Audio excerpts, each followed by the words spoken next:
Sorry for the false start earlier. Hopefully the audio is working fine. I had some audio issues, so I hopped off and did a restart.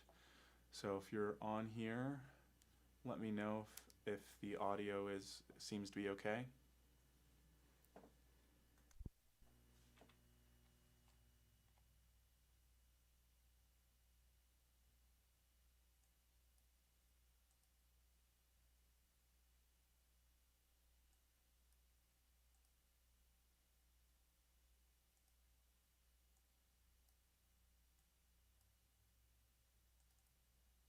Audio's fine. Good.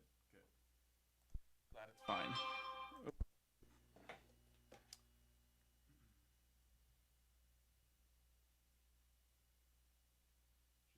YouTube emailing me. YouTube now seems to want to send me messages telling me I'm live as if I didn't know.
Can you hear me now? Probably. Yeah, this isn't set up the way that it was before. Looks like this will be the only screen for today, which is fine. I'll scoot closer so it's actually in focus. Sorry about that. We'll just have to trust that I'm playing the right notes. I think I'm going to mess around with some different euphonium mouthpieces. I've gotten curious about different mouthpieces on euphonium lately.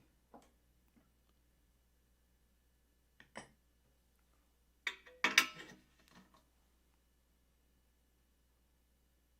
guess I'll play that etude again since no one heard it.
Now is maybe not a one-time thing, but not necessarily a weekly thing.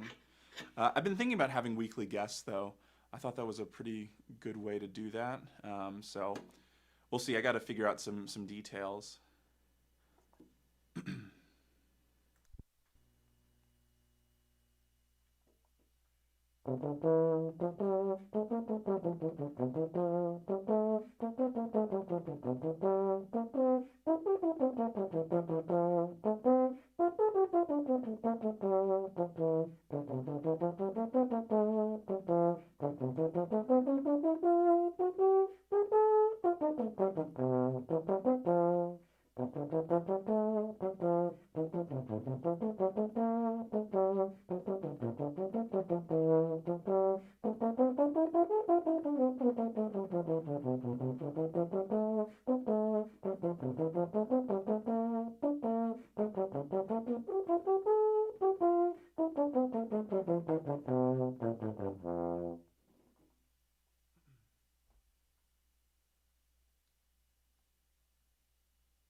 Yeah, it's a Mac Brass Youth. You can kind of see it actually now. I cleaned it this week. If you're following me on Instagram, you would have seen all the cleaning that I did with it. I didn't polish it though, because I don't polish things. Although it did come out a little bit shinier than it was before.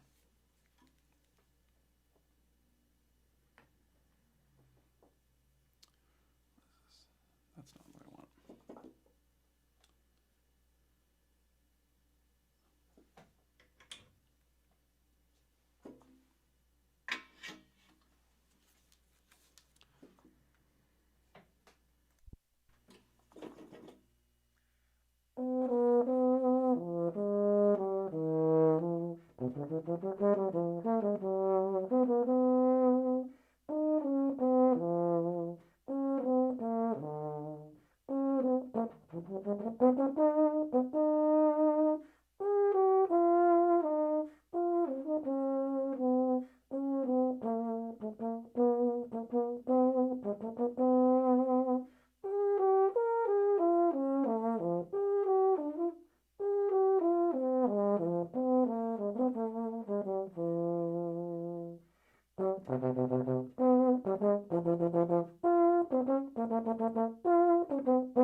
Looks better than yours. Yeah, it kind of cleaned up nice, somewhat nicely. Um, Even though I didn't polish it, especially like the bottom portion came out way shinier than it was. It was kind of like the bell throughout. Um, yeah, I mean, I dried it off a little bit with like a microfiber cloth, so maybe maybe that did a bunch. I guess it does a little bit without polish on its own.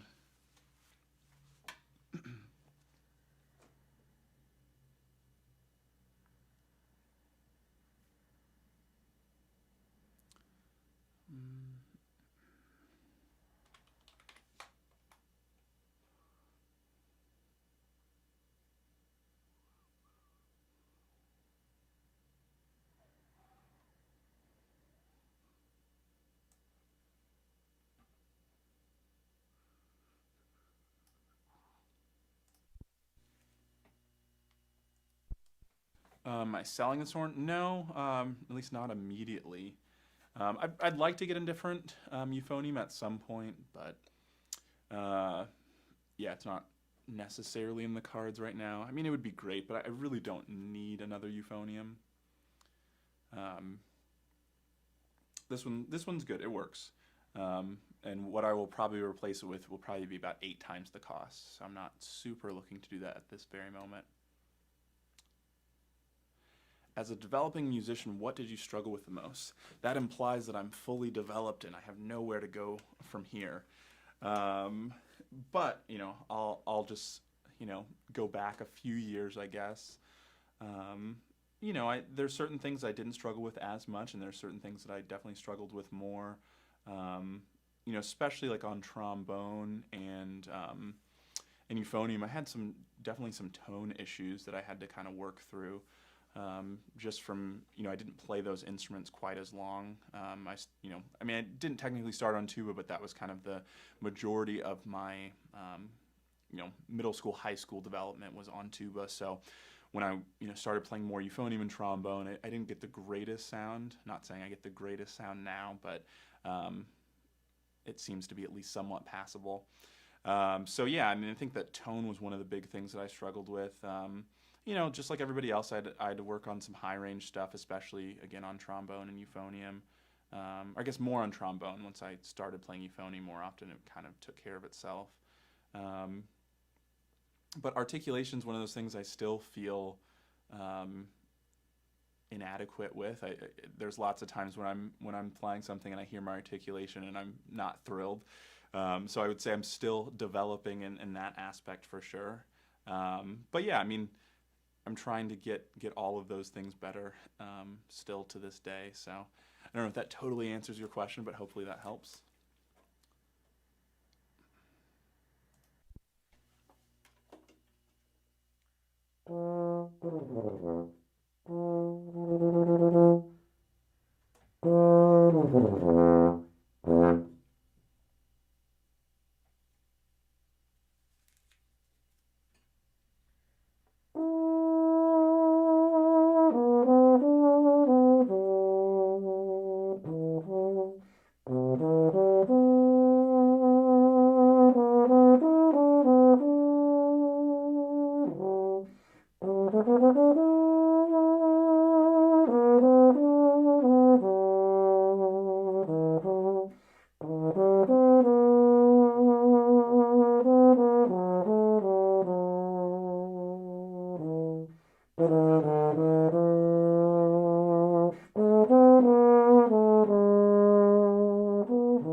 Feel free if any of you have questions about anything.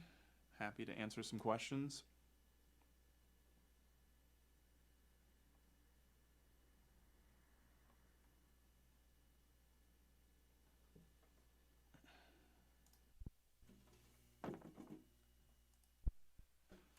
When I was working on upper register, what was something that you do just clicked one day or something that you I really think that high range a lot is gonna, really be an over time sort of thing. I don't think there was one day and it was like I have mastered all high range and everything is easy now. I've heard people say that today's squeak is tomorrow's actual note, and I kind of agree with those sorts of things that you'll kind of get somewhat there along the way, and it maybe won't be exactly the sound that you're after or something like that. But yeah, I wouldn't say that it really clicked, and I think for me it was really the consistency up there. And again, I've missed a high note. I still will miss it. I have more high notes to miss in my life. But the consistency was my really big issue. I could play most of the notes, but I was horribly inconsistent, and now I'm just a little bit inconsistent. So a lot of it I think is just doing it over and over again. Not so much that it's painful or that you're overdoing it, but it takes some daily practice, I think.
Is it better than the JP2Z4? Is that the John Packer one?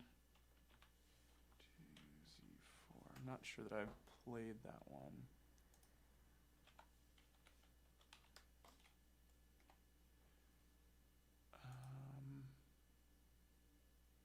Or it's 274. I can read. Let's see. Let me pull that one up.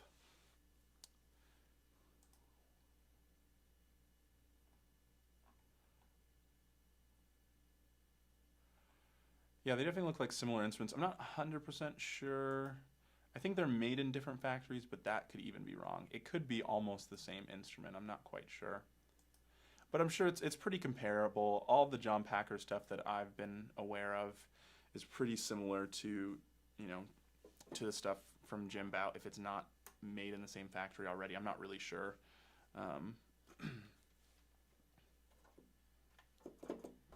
But with a lot of the Chinese-made instruments, it mostly comes down to quality control. So who's importing it makes a good amount of difference. It's the most relaxed you've heard this etude. Good. Yeah, except for probably the little bit at the end. Epic.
Something like that.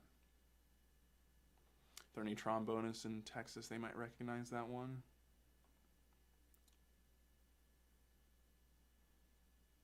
No, I'm not playing these by memory.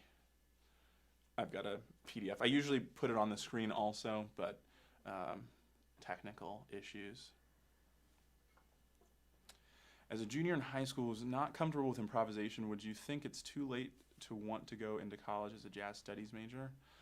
I don't think so. I think there's a misconception a little bit that you're supposed to have it all figured out by the time you go to college. Obviously, it helps to be more familiar with it, but everyone's on a different time scale. I was improvising around that age and a little bit before, but not much before. I really probably started seriously studying improvisation junior year of high school, but towards like the beginning of high school.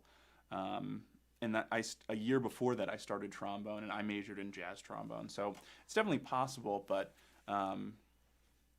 it may not be the easiest setup. It just kind of depends on the person. And I took it pretty seriously when I started doing it seriously. I was taking lessons and things. So a lot of that kind of helped things progress.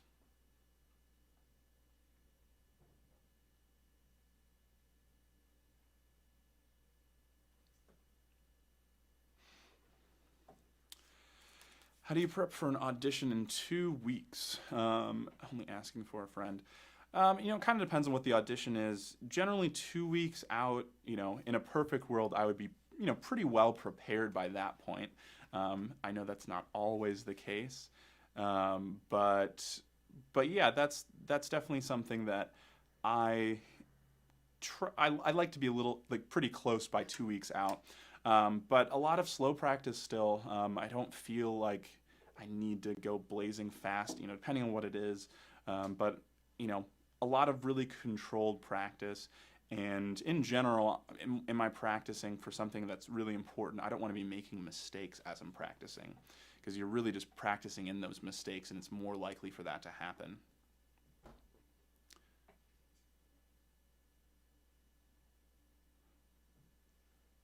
Yeah, I mean, working on it every day definitely won't hurt anything.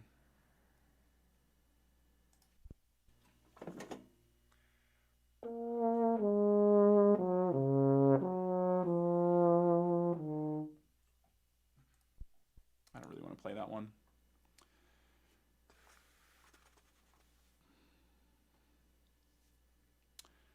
How do I sound more relaxed in the high range? A lot of staying really relaxed in the high range to me is all about just using my air well.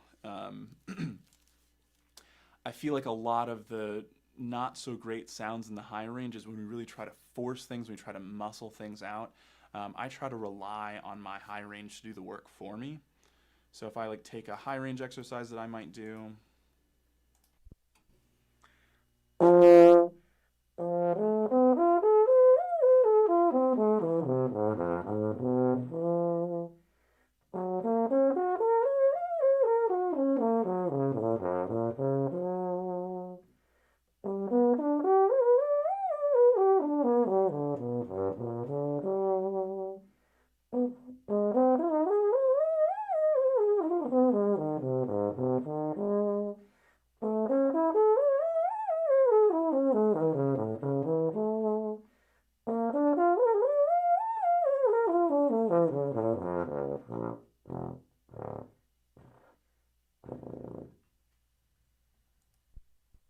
so when I'm working on an exercise like that, I'm really just trying to let that air do all of the work for me and not try to muscle anything out. That's how I work on getting a relaxed sound in the high range. Um, if I could tell you a sentence and solve all of your high range problems, I would, but unfortunately, it's not generally quite that simple. Some advice on improvisation: listen a lot. No matter what style you're trying to improvise in, hearing what others do in that style is kind of imperative. Um, Yeah, well, I mean, there was a time where I couldn't play a high B flat either. It just takes some time to develop that sort of stuff, and that's something that I've worked on for years and years and years. And high range isn't everything. I think that's another thing that's really important to think about. Um, I practice those high notes so that I can't be caught off guard on a gig or something like that. Or like I had a recording session this weekend, it wasn't super high, but if I hadn't been practicing my high range, I probably would have had a problem. So I generally like to work on all ranges of the instrument.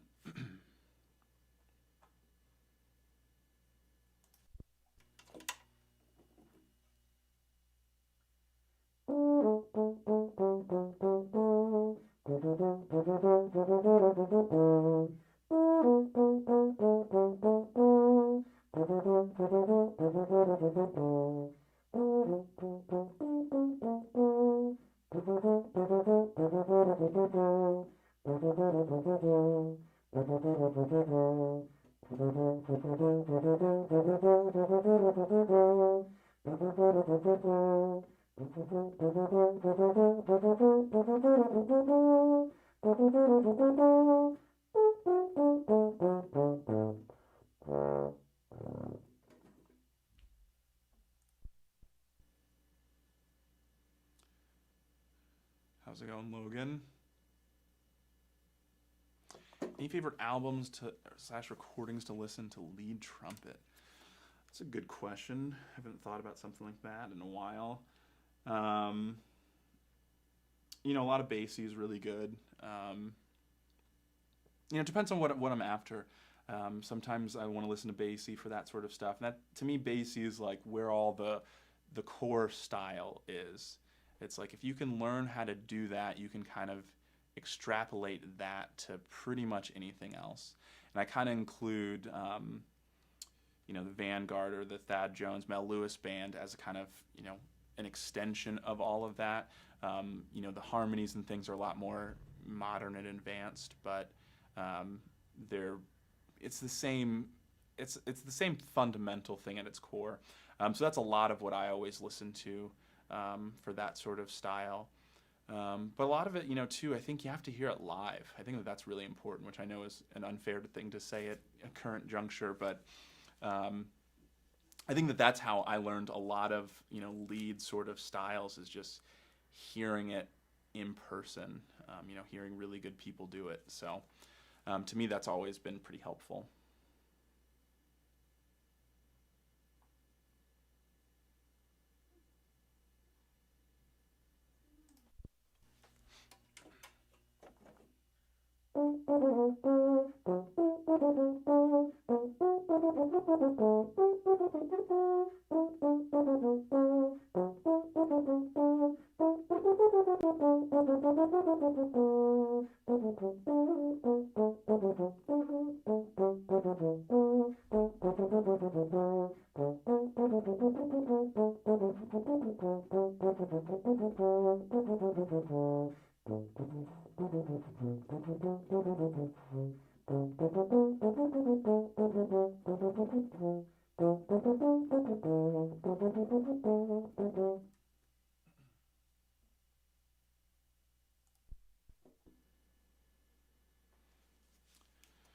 Is it worth changing instruments halfway through high school?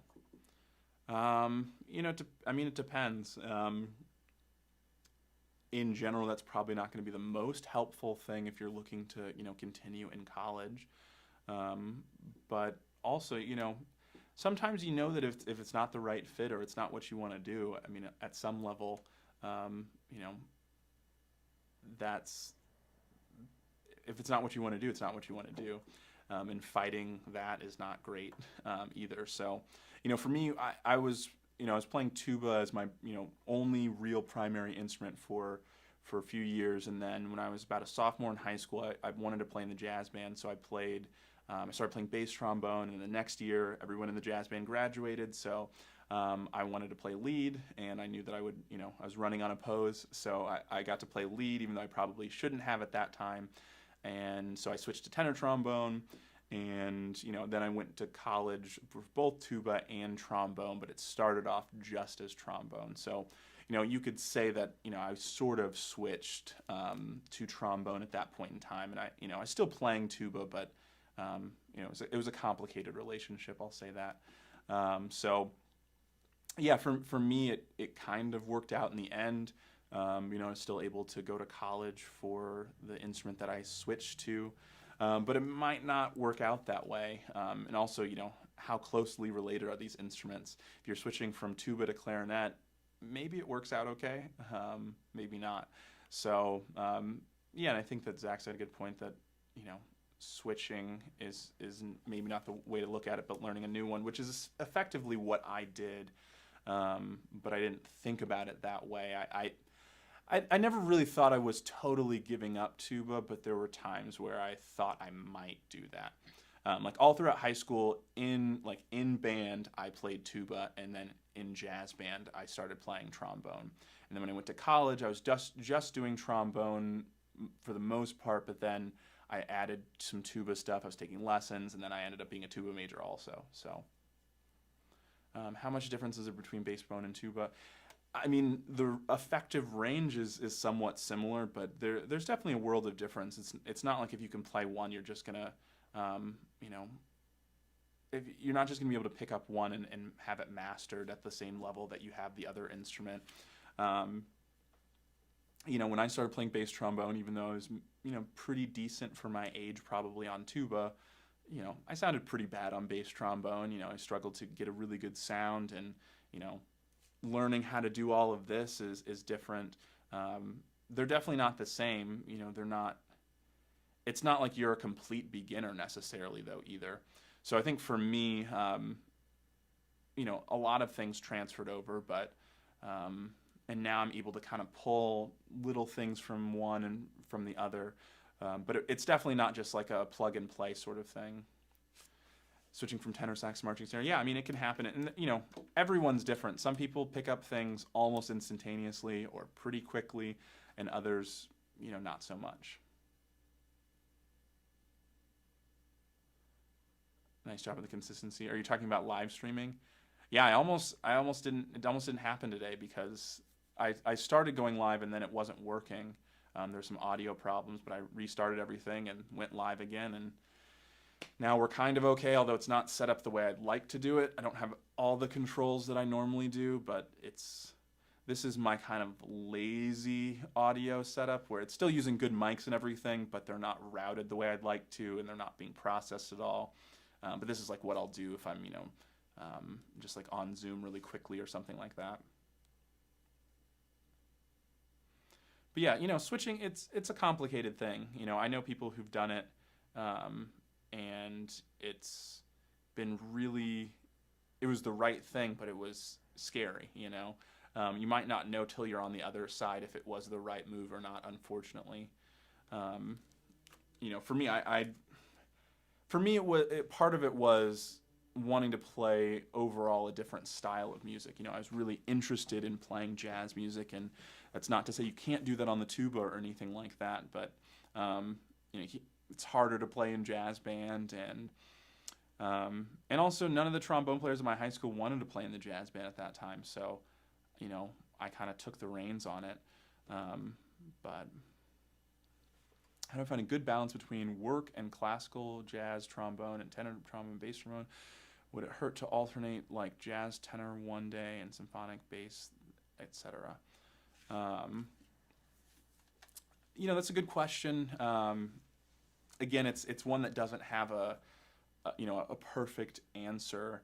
I'd like to say, it'll all work out, but for me, it took years and years to kind of figure things out, and it's still not perfectly dialed in. There are times that are better than others. Like for instance, this weekend I had a euphonium recording session date, and I haven't had euphonium is the instrument that I work on the least, just because of the amount of gigs.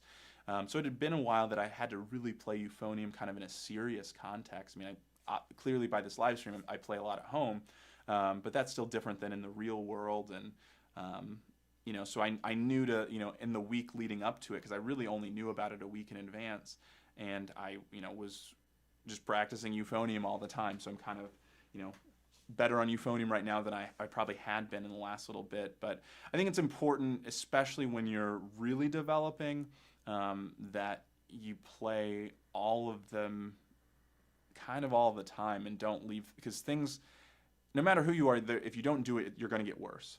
And so if you don't want to juggle this thing where, okay, I'm getting better here, but now I'm getting worse here, now I got to pick that back up. You kind of, even if it's just slow, incremental progress on all of them, that's what I personally strive for. I always try to not get worse. I can't say that I'm always perfect in that, but getting worse is not ideal.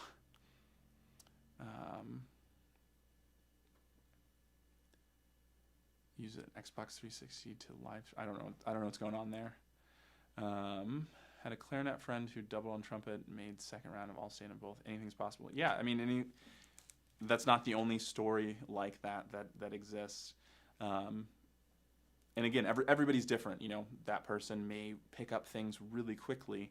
And I play a few other instruments other than brass instruments. I don't do them quite at the same level. But I can be serviceable on them and things. And at the end of the day, it just depends on what you want out of it.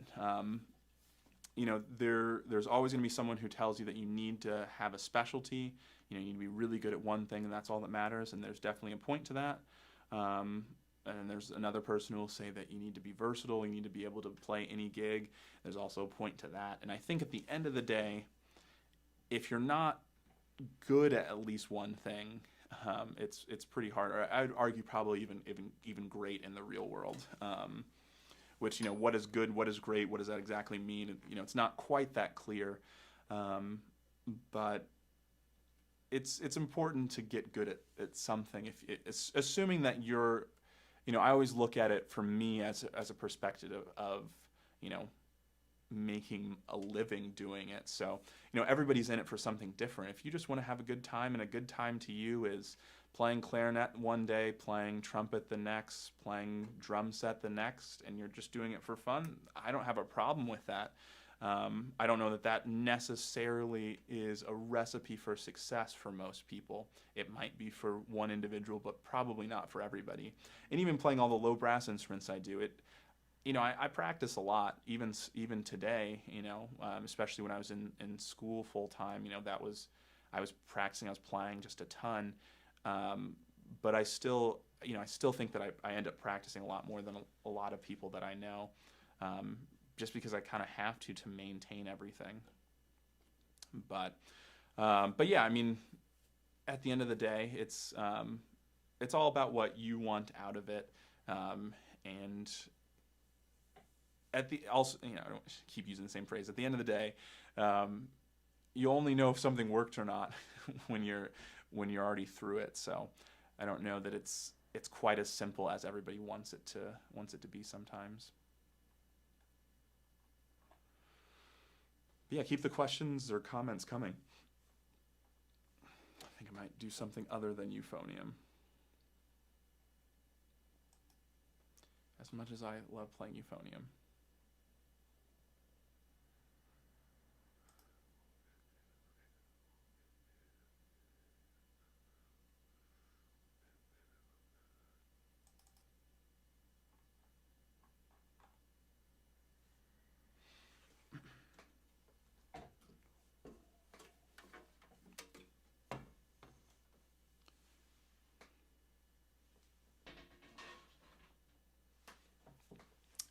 How much do you practice right now as opposed to high school? I've been trying to stick to roughly a 2-hour type of diet. It depends. In high school, I practice a lot more than probably most high school students, I would say. Not all. There's always someone who's practicing more. And at the end of the day, the most important thing is quality practice. I think about it now more as, what did I get done? What did I accomplish today in my practice? Did my tone get better? Did my articulation get better? Did I learn a piece? Did I learn an etude? Did I learn an excerpt? What did I accomplish? Because ultimately, if I got nothing done, it doesn't matter if I spent 4 hours doing nothing. That doesn't really help me. So, I think it really depends, and now it's more complicated than it was in school, for sure. In school, the main thing was just putting in the time, and obviously on concert days and things, it wasn't I wasn't trying to play a ton beforehand, but for the most part, it's just like practice as much as you can. And now I have to be a little bit smarter about it, just because if I have a gig in the evening, which with the pandemic they're coming back a little bit, but under, let's say, a normal circumstance, most weekend nights, some weeknights, I have gigs, and that stuff is important that I sound good there more than anything. So is practicing 5 hours and then going and playing a 4-hour gig wise? For me, not so much. Maybe if you just have limitless endurance, that's fine. But I have to kind of juggle those sorts of things. And schedules and things. I teach lessons, and I have other things going on in my my world. So I'd like to get 3 or 4 hours in a day, but I can't say that always happens. Let's see. Have you ever played high brass instruments?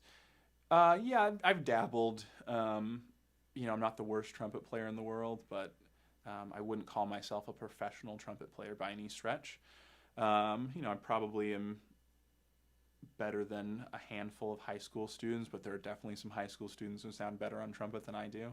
Or I have, I don't practice it very often. Been really trying to really getting into Jazz at Lincoln Center lately. Yeah, I saw that. I mean, it's not technically Jazz at Lincoln Center, but I saw that they did, like Wynton Septet did a Tiny Desk concert at Dizzy's, but I haven't watched that yet. But Lincoln Center is great.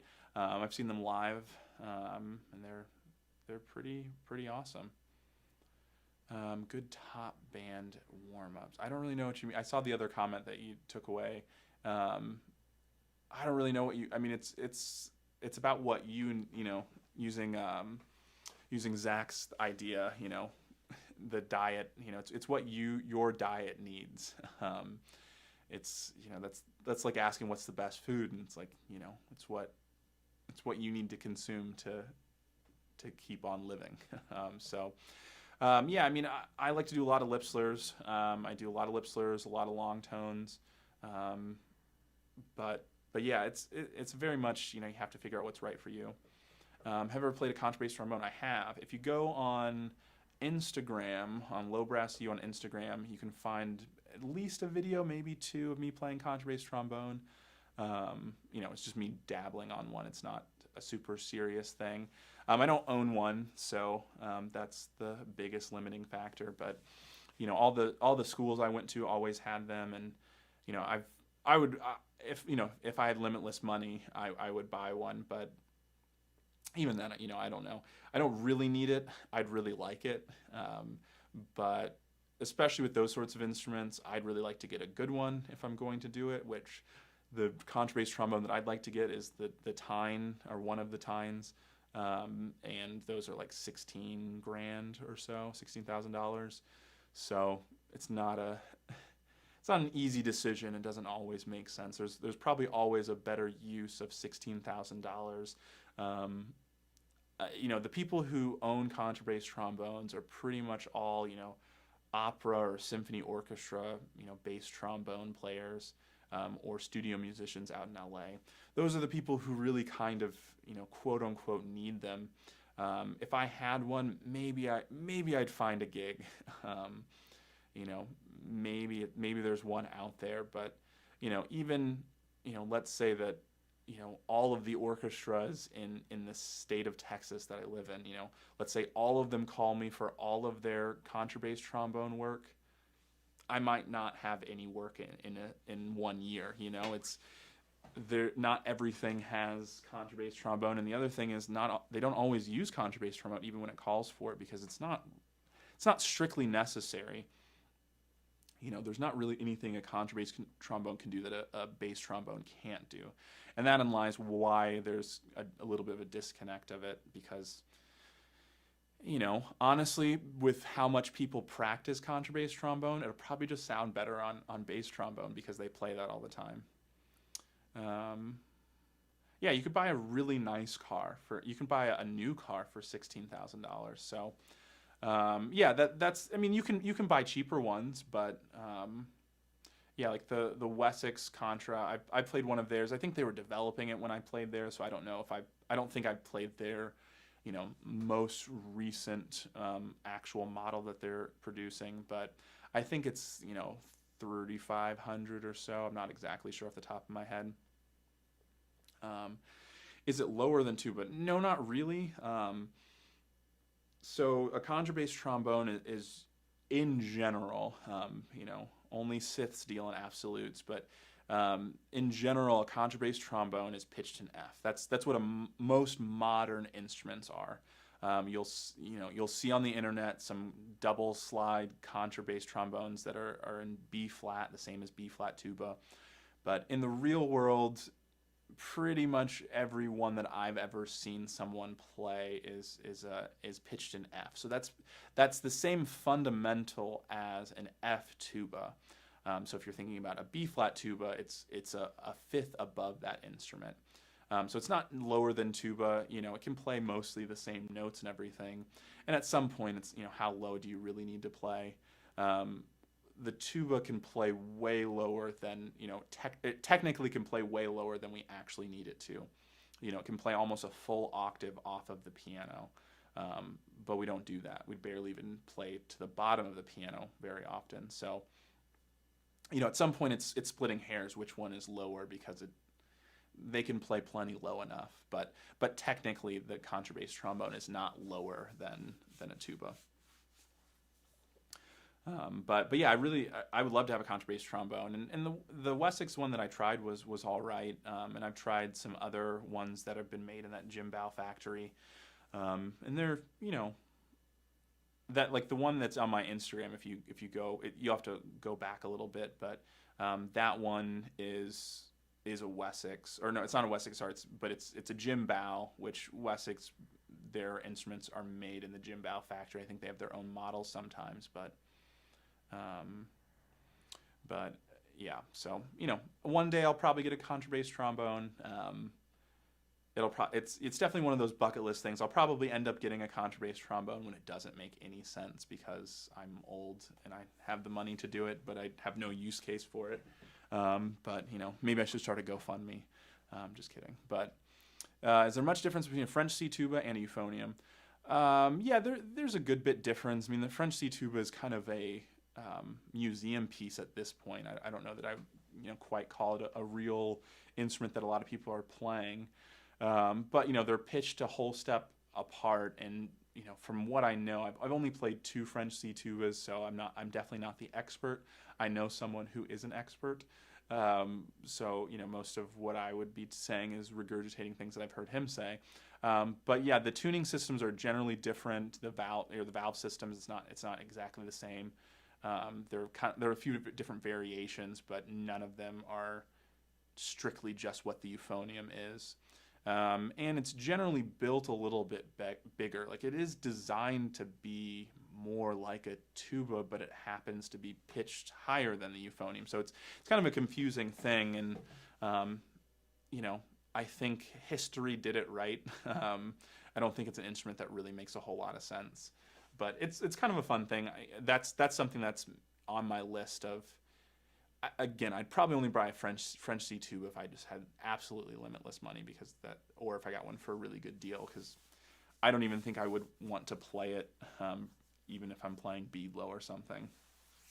So, but yeah, the French C tuba is an interesting instrument. I've noodled on one a couple of times, but they're definitely odd. Let's see. Probably stay on for a couple more minutes, but get your final questions in now.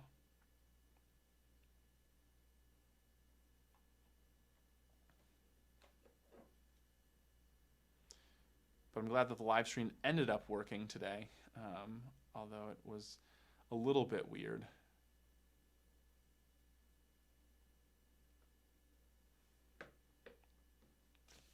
So if you're new here, obviously feel free to subscribe, but I also do this live stream every week, assuming the technology works with me, at 7:30 Central Standard Time, which is my time zone.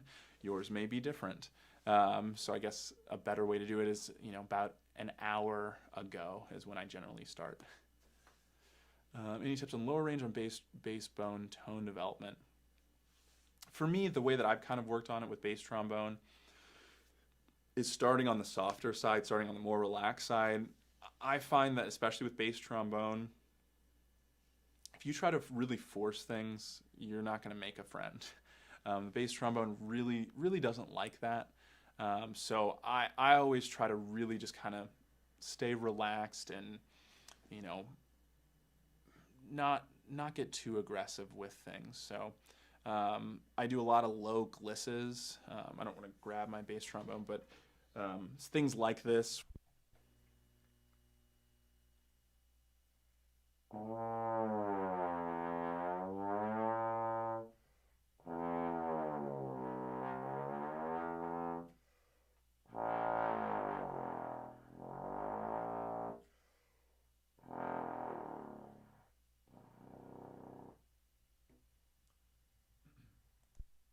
those sorts of low glisses. Generally, they're a little bit more successful in bass trombone. Usually, they're also more successful in tenor trombone too, but that's a hard thing to come in cold on. Sorry for that system notification. But yeah, so that's kind of how I kind of work on it. Any other burning questions that can't wait until next week?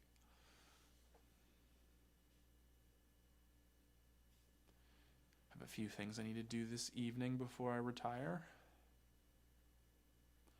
Hope everyone's having a good Wednesday and staying warm depending on where you are in the world.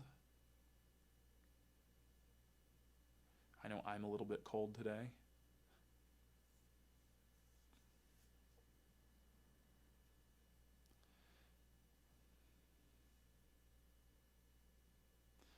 French C tuba sounds a lot more direct and has 6 valves in C euphonium. I'm describing modern euphonium. There are exceptions. Isn't direct and has 3 or 4 valves in B flat. Yeah, I mean, definitely the valve stuff is pretty accurate. I think that there also are 5 valve French C tubas though. So again, I'm not the expert. I definitely am not swearing to any of my any of the things with French C tuba. I'm definitely not an expert on it. But yeah, I don't know that I'd describe it as more tuba-like, if that's more direct to you, I guess. But I wouldn't necessarily say more direct. I would really just say kind of bigger. But yeah, you can definitely find some videos of it. Let me see if I can find one, and I'll drop it in the chat of someone that I know playing. Let's see here.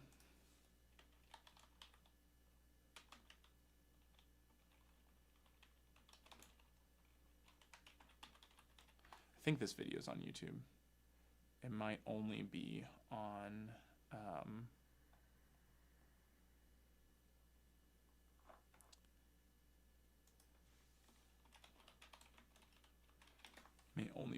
something else.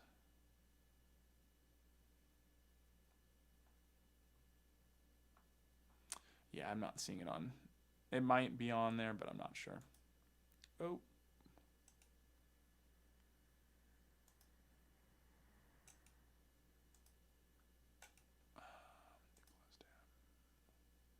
Not sure if I'm still live or not.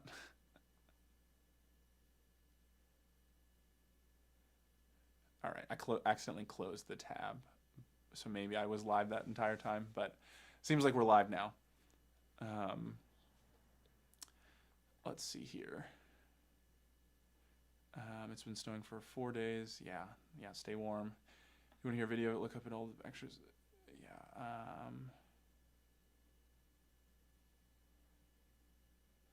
Yeah, you definitely can find some stuff about the French C tuba. But there's not a whole lot on the. Oh, here it is. I did find it. I searched something else. So let's.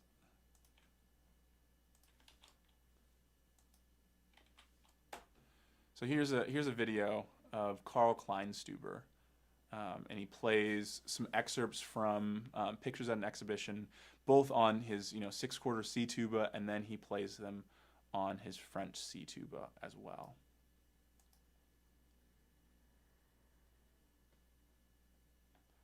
What C tuba would you suggest for someone to purchase for their masters in performance? A lot of it comes down to budget.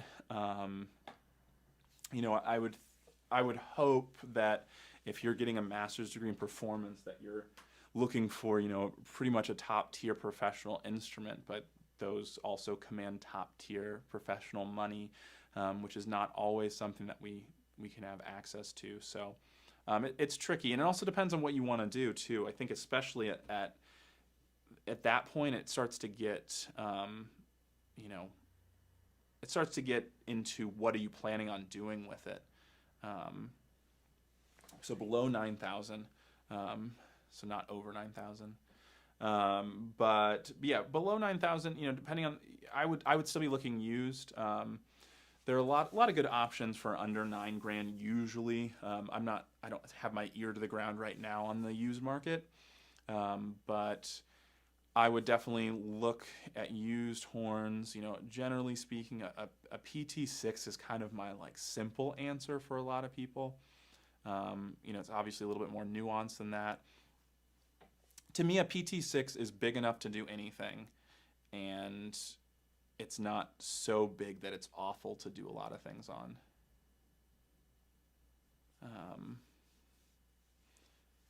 Yeah, if the bass drum looks bigger than the tuba in that video. Yeah, I mean, the French C tuba is not a massive instrument for sure. Especially, I mean, it's it's a little bit unfair because it's a 6-quarter horn right before it. Um, but but yeah, it's an interesting little instrument. But yeah, I think, you know, a PT6 is my kind of safe answer. A lot of it, you know, depends on your playing too, and um, you know, I think the PT6 is a perfect horn for like any. I would, if I were playing in a band full time, I would probably want a PT6. That's like, to me, like the perfect size for that sort of thing, um, and it's big enough to play in a really big orchestra. I don't know that I would argue that it's the perfect tool for that, but it's fine. You know, I think so many people chase these 6-quarter tubas, and I know I have a 6-quarter tuba, so I'm kind of a hypocrite. But you know, most of the time I don't need it to be as big as it is. Most of the time it's bigger than it needs to be. So, trying to become a low brass instructor on a collegiate level. Yeah, if that's your goal, you know, I mean, I still think that's a pretty good choice. You know, a lot of, you know, teachers, professors end up being some, you know, soloist types sometimes, and at that point, a smaller C tuba might be better than a PT6. But you know, I think a PT6 is a pretty safe kind of choice. If you're not looking to play in an orchestra, maybe you don't need a 5-quarter instrument even, and maybe a 4-quarter would be better. But even still, I think that if you're trying to be a professor at a university, you should probably also still be trying to perform at a high level as well. So I think having a little bit of a bigger instrument is nice. But you know, at the end of the day, you got to make whatever instrument you have sound good. But if you have $9,000 or you know, under $9,000, I would probably be looking for a used PT6 of, you know, whatever flavor you prefer, rotor or piston. There are some other decent horns for that much. If you're also, you know, if you're going, you said you're going for performance, right? You know, do you have a bass tuba, an F or an E flat tuba? Because that might be something to consider also, especially for master's degree. I think a lot of schools strongly encourage you to have one. Some definitely require you to have one. So, you know, if you have $9,000, maybe it makes sense to not spend all of that, so you have some money to, you know, to buy a bass tuba as well. I would probably think about that at least a little bit. $9,000 is definitely going to get you a pretty good instrument. You know, if you start splitting that in two, I'm not so sure. Sometimes, but let's see. Wessex is selling a French C tuba online for only $25.25. That's surprising. Yeah, and that instrument is actually modeled after that instrument in the video that I sent. So Carl Kleinsuber works for Wessex, and he they basically copied his instrument, which is some older instrument. They copied that, and that's what that Wessex is, as far as I understand. There probably are some small tweaks and things, but that's at least, I think, what it's supposed to be kind of at its core. But cool, unless there's some other burning questions, I think I'll hop off of here pretty soon.